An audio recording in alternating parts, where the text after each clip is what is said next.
Hi, I'm Tony Fleming, and this is Fleming's Ultimate Garage. Hey everybody, thanks for joining us on today's video. Listen man, if you were going to build yourself a car, I have a feeling this might be the way to do it. You're going to build yourself a car, right? Your budget's maybe 100, 110,000, maybe 120 at the most, right?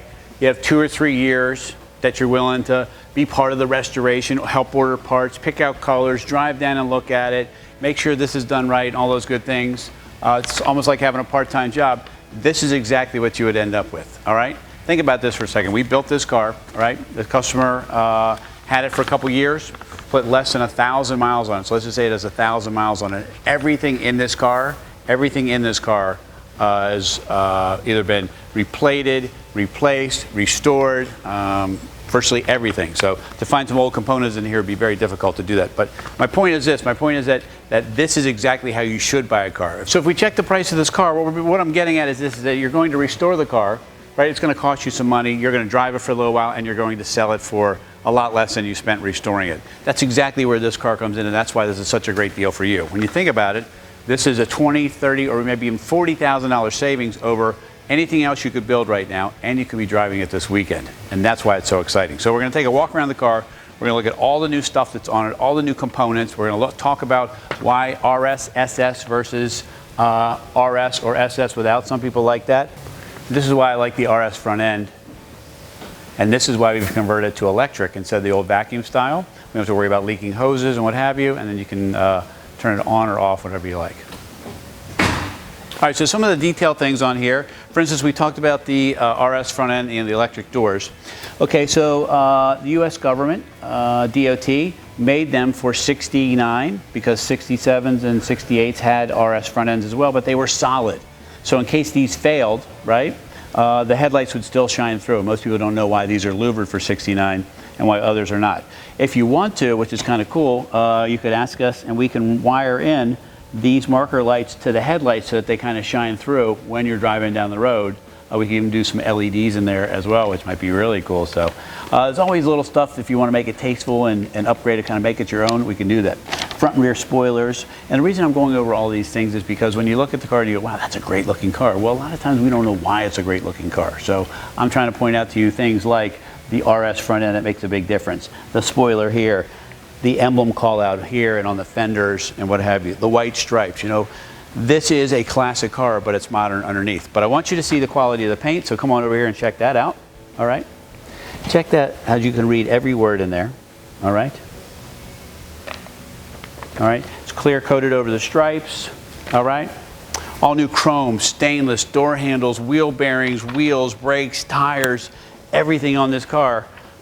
These wheels here are black chrome with the red calipers there, so they're a little subtle, but they definitely know that they're not stock. They're 18s all around with fresh Bridgestones on there. Camaro SS Callouts. These have been painted black to match. The door locks have been painted black to match. All right. The spoiler that we talked about. The great sounding dual exhaust coming out the back. All right. This right here is the backup camera. All right, built in. This has quite a nice digital sound system in there. All right. And if you want to, the last thing we could do in the inside, even though it has everything you could possibly get in there, we could actually do heated seats if you want us to upgrade those for you as well, which is kind of cool in the wintertime. Flip on the bun warmers. All right, so under here, I want you to see, you got your 12 bolt in there, but everything is new. Everything is painted a different color. It's not, you know, one color black. And it's nicely detailed as well. All right, so let's take a peek under the hood, and now we can see what all the rumble's about. All right.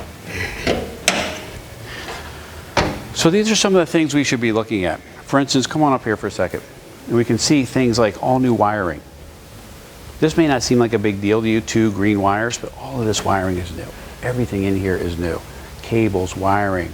This is a Be Cool radiator module. When I built this car, we installed the module. And the reason why you want the module is because this has 2 electric fans built into this giant radiator. This radiator is 75% bigger than the factory radiator at the time. Plus it has the electric fans, because when you have a car with air conditioning, you have the condenser up front as well, all right? And then that keeps everything cool. If you wanted to and you were bothered by it and you can see the air conditioning through there, we could shoot that black for you. Some people like to see all the components of a car, so that does make you a little anxious. we would just paint that black and you wouldn't even notice it through the grille. All right. Engine cover, this is a factory LS3. It's a GM crate motor, LS3 at 400 plus horsepower. All right. And a real 400 horsepower. There's a Tach adapter back there so the gauges will work inside.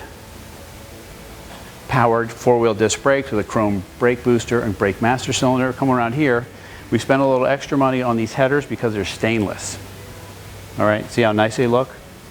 A couple years later, they're still holding up well. All the bushings are still in great shape. There's still silver caps on there. So this here for the mass airflow sensor. It's just beautiful under the hood. If you want to go to a car show or something like that, you feel really proud opening the hood and being able to show off all these details. So we spent a little extra money on this top. Instead of doing the old school vinyl top, we did this canvas top. It's the same thing that you would make sails and things like that, boat products, really heavy duty outdoor wear.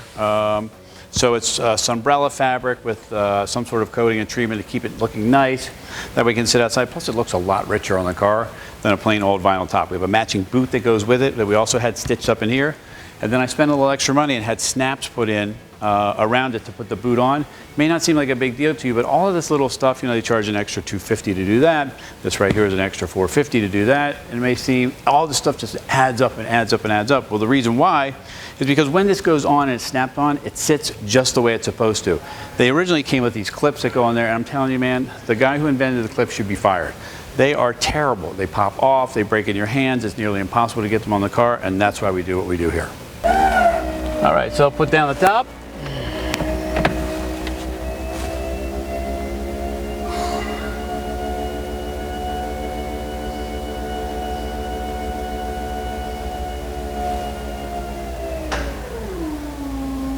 All right, so we have here, come on in here and show you some of the digital and things like that. So this Autometer dash, this is a custom DSE steel dash where we took out the old school style and welded in a whole new one here. There's controllers for the Vintage Air, the Pioneer sound system updating itself. This is the ultralight gauges here, and they are the carbon fiber look. Let's turn up the light inside of them a little bit. All right, 10,000 RPM Tach, 160 mile an hour speedometer. And so here, XM, Bluetooth, satellite, streaming your music, all that good stuff. Air conditioning vents molded in, custom console, right, with power windows. Look how nice that is. Look how quiet it is too. Wow, very nice. Okay, and so then we have things like a custom steering column. It's got tilt wheel, all right, for getting in and out. Custom pedals down here, really nice looking there. All new billet switches and lights. The console is really nice as well. In case you have to go to tolls or you want to drive to the beach, whatever, you always get that. But now that we have Easy Pass, you probably don't need that anymore. And that really is just a small feature of the interior of this car. We have power seats, all right, that also raise up and lower and recline and do all this stuff. All this stuff is out of a modern Camaro that we supplanted in here. We have a fold-down rear seat. And we can make that functional if you still want to use it, or we can permanently fix it. Just ask us. All right, and that is it. And so as it sits right now, this car's showing about 1,038 miles on it. I've driven it a couple times just to get the last little bugs out, because once you put 1,000 miles on a car, you kind of go in and go over all this stuff, tighten all the little things, because we did completely disassemble this car and put it back, and it did take us 2 years to do it. So anyway, it is an awesome, awesome piece inside here. Little touches like when you turn the ignition on, right? The door locks lock themselves, right? And you turn the ignition off, they unlock. I don't know. I like that stuff. The little touches like we talked about, XM, satellite, Bluetooth from your phone, backup camera. How cool is that, huh? I love that. All right, and a couple other little things too. Shoulder belts in the car, right? Instead of just lap belts, right? You might like that. And then there's seat belts in back for the kids or another couple. You can imagine your life would be a lot different going to dinner in something like this. The whole experience would be very different instead of going in your regular daily car. Anyway, just another little something. All right, so to close up this video, we talk about completely disassembling a car, putting it back together and painting it, right? And you say, well, Don, how did somebody come up with the fact that it costs $110,000 or $120,000 to restore or build a car like this? Well, first off, it takes at least 2 years to do it, right? So you imagine the man hours that have gone in. It's roughly $20,000 just to do body paint, floor pans and things like that underneath the car. Then we're going to have to buy the drivetrain, right? And the 6-speed transmission, another $15,000, all right? If you can find a convertible to start with, right, you're going to spend at least $30,000 for a restorable convertible Camaro, right, that's in good shape enough so it doesn't cost you $50,000 just to do the paint. Then you're adding the 4-wheel disc brakes, and you're adding the wiring harness, and you're adding the air conditioning, the stereo with the backup camera, power seats, like all of these things. This goes on and on and on. And that's why I love cars like this for you, is the fact that you can get in it next weekend and go for a drive. Anyway, if you want to get in a cool car next weekend, call us 301-816-1000. We'll tell you all about it. You know, it doesn't matter whether it's hot outside or cold outside, whatever, with the modern fuel injection, all aluminum block and things like that, it's just easy. You get that every time. Then you say, well, it's a modern car, how can it really sound good? Well, you're right, how can it sound good? This has a lot of compression in it.